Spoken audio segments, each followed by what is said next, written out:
I wonder what you honestly make of the story of David and Goliath. Is it like a fairy tale since it speaks of giants? Is it similar to a once upon a time story? Is it a myth? If it's just a story, what lessons are we to learn from it? I've been thinking a lot about courage, and so of course David comes to mind. I know that you know the story, but there may just be something new here. Stay with me, please. Here is the story as we are told it in Scripture. God's people, as you know, were known as Israel or Israelites. Their enemies on this occasion were people called the Philistines. The Philistines challenged the Israelites to a battle. Here's the setting. Each side stood on an opposite mountain overlooking a valley. They were to meet down in the valley to fight, if anyone was brave enough. So far, no one had dared. What were they fighting for? The side that lost would have to be servants of the other side. According to 1 Samuel 17, Goliath, a heavily armed Philistine giant who was about 9 feet tall, had been challenging Israel and Israel's King Saul for 40 days to send out a man to fight him. 40 days is a long time for this to go on. The Israelites were being called cowards, and worse, their God was being insulted. No one would face this giant warrior until David, a young shepherd, armed only with a sling and stones, volunteered. Goliath stood and shouted to the armies of Israel, "Why do you come out and line up for battle? Am I not a Philistine? And are you not the servants of Saul? Choose a man and have him come down to me."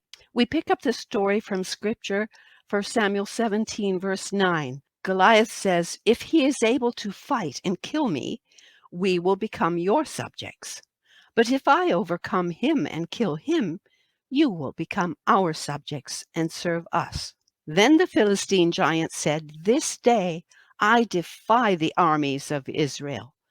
Give me a man and let us fight each other." On hearing the giant's words, King Saul and all of the Israelites were, and I'm going to stop now and ask you to fill in the blank. Remember that the giant said, "This day I defy the armies of Israel. Give me a man and let us fight each other." On hearing the giant's words, King Saul and all the Israelites were what? What would you say? Determined to get him? Ready to fight? No. The actual biblical account says that they were dismayed and terrified. So you can see the fear that this giant of a man caused. One day during this period of 40 days of insulting and mocking Israel, when David went to give his older brother some supplies, he heard Goliath himself taunting the king. David was no doubt shocked. David was concerned about God's reputation. The fact that Goliath was taunting Israel bothered David tremendously, not so much because of his national pride, but because Israel represented God's chosen people. To attack Israel was to attack God, since their God is our God, the God of Abraham and Isaac and Jacob. This story should hit home.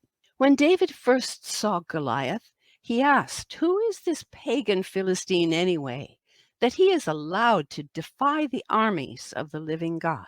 David wanted desperately to put an end to the abuse of Israel, so he volunteered to King Saul that he would go out and fight him. King Saul tried to talk David out of battling Goliath.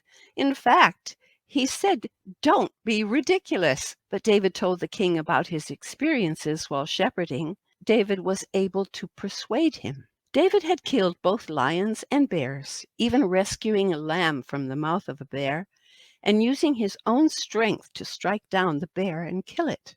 David was absolutely certain that the God who saved him from bears and lions would also save him from Goliath. The king tried to give David his own personal armor, a bronze helmet, and a sword. This must have been quite funny, really.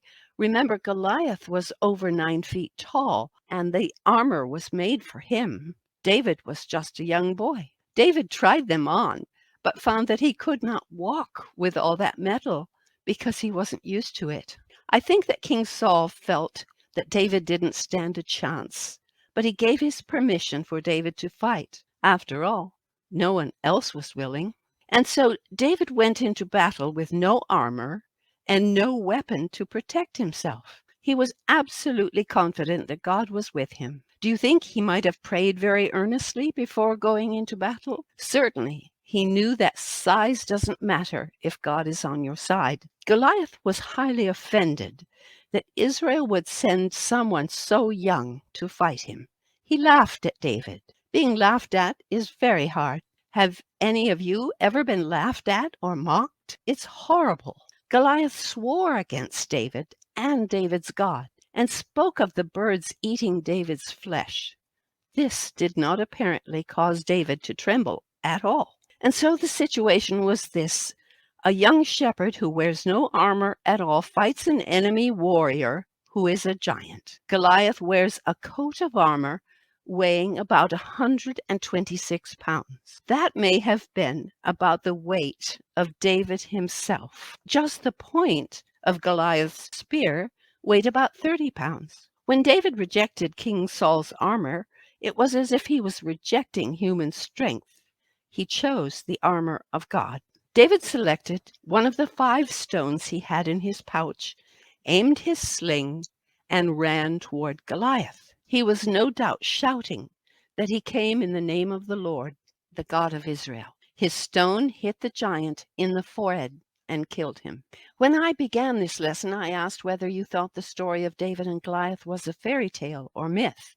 You might still think so. This is some information which you may not have heard before, so listen up, please. It might surprise you to know that experts have studied and researched the details of this event with very great interest. Listen to how some experts see this. Ballistics is the science of projectiles and firearms. A slingshot would be considered a projectile, something that would propel an object through the air as a weapon. Today, we might think missile. You might well wonder why in a Sunday youth lesson I'm speaking about ballistics. Just stay with me, please, and I think it will become clear. Ballistics experts from the Israeli Defense Forces have done calculations showing that a typical size stone hurled by an expert slinger at a distance of 35 meters or about 115 feet would have hit Goliath's head with a speed of 334 meters per second, more than enough to penetrate his skull and render him dead. In terms of power, this would be equivalent to a fair-size modern handgun. The studies show that David could have slung and hit Goliath in little more than 1 second, allowing Goliath no time for protecting himself. In the book of Judges, slingers, which was what David was, are described as being accurate within a hair's breadth. A hair's breadth means just that, the width of a hair. The sling was a devastating weapon, a precision instrument in the hands of an expert. There is apparently in the scientific world no doubt whatsoever that David could have done what he did. Before this fight, most people would have said that David didn't stand a chance. But David showed that with God, nothing shall be impossible. With God's help, you can stand your ground with faith and be triumphant. David's faith wasn't in his skill as a slinger, although that gave him some confidence. His faith was entirely in God. This combination of faith and courage allowed the impossible to happen. For Christians, it symbolizes how God can protect us and is on our side.